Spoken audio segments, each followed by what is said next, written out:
अस्सलाम वालेकुम एवरीवन, क्या हाल है सबके। ऑस्ट्रेलिया वर्सेस वेस्ट इंडीज का पहला ओडीआई जो है वो खत्म हुआ और पहले ओडीआई में ऑस्ट्रेलिया ने अपनी डोमिनेंस शो की।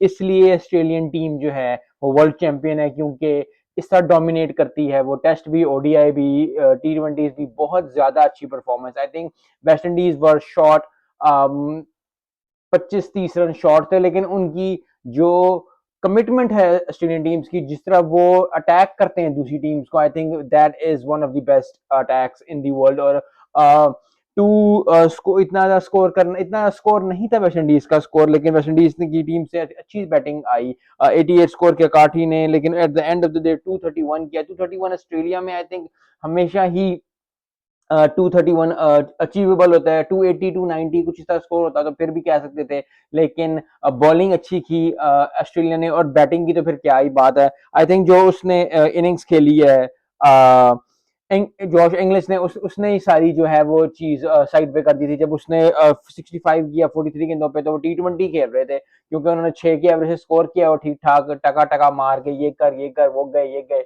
और वेस्ट इंडीज को मैच हरा दिया। आई थिंक वेस्ट इंडीज ने टेस्ट जीता हुआ है। I think they have the confidence, they have the ability. बस ये है कि टाइम स्पेंड करना पड़ेगा। और स्कोर जो है, अब ओडीआई टी20 की वजह से ओडीआई और टेस्ट जो है ना वो बहुत ज्यादा चेंज हो गए हुए हैं। आई थिंक पाकिस्तान के साथ भी यही मसला है, वेस्ट इंडीज और कुछ टीम्स के साथ यही मसला है कि वो सोचते हैं कि 230 240 करेंगे तो मैच फंसा लेंगे। 230 240 इंग्लैंड पे, ऑस्ट्रेलिया की पिचेस पे, साउथ अफ्रीका की पिचेस पे हमेशा ही। यस, अगर आपकी बॉलिंग बहुत जबरदस्त हो जाए, अगर आप मतलब किसी का दिन हो, कोई 5 विकेट 6 विकेट ले ले, उसका नहीं कह सकते, लेकिन नॉर्मल हालात में, नॉर्मल दिनों में 230 240 जो है इज नॉट।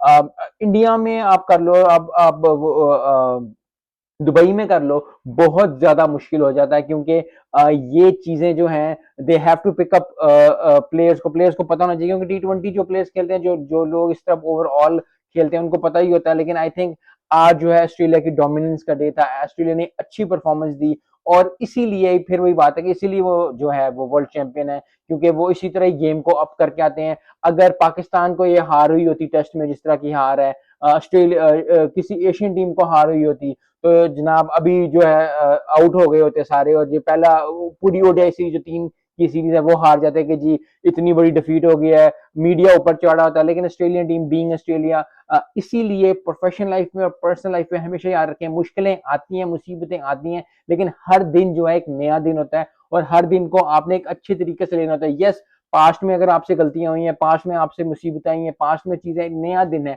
उसको एक नए तरीके से ले और फिर आगे बढ़े उस लिहाज में। क्योंकि अगर आप ही अपने ऊपर कॉन्फिडेंस शो नहीं करेंगे और आप ही आगे बढ़ने की लगन नहीं रखेंगे, तो कोई आपका साथ नहीं दे सकता। कोई आपका साथ थोड़ी देर के लिए देगा, नहीं उसके बाद वो तंग आ जाएगा। तो अपनी मुसीबत को, अपनी मुश्किल को, अपनी चीजों को खुद हल करना है। यू नीड टू अंडरस्टैंड, मैं आपको, हम सबको, और आगे बढ़ना है। और इसी तरह ही ऑस्ट्रेलिया ने किया। यस, टेस्ट हार गए थे, बहुत मुश्किल था, क्योंकि इतनी बड़ी डिफीट करके टीम्स हिल जाती हैं, लेकिन being professional, being Australia, being the world champion, आया ओडीआई, उन्होंने वही परफॉर्मेंस दिया जो वो दे रहे थे, एक भी चीज नहीं हिली। तो यही हमें चीज सिखाती है, और यही मैं हमेशा कहता हूँ कि क्रिकेट है, स्पोर्ट्स है, हमें बहुत कुछ सिखाती है। तो अगर आप सीखना चाहते हैं अपनी जिंदगी के बारे में, अगर आप सीखना चाहते हैं स्पोर्ट्स के लिए, अगर आप सीखना चाहते हैं, तो प्लीज फॉलो माई चैनल। और दूसरी बात ये कि खुश रहें। मिलते हैं नेक्स्ट वीडियो में। अस्सलाम वालेकुम।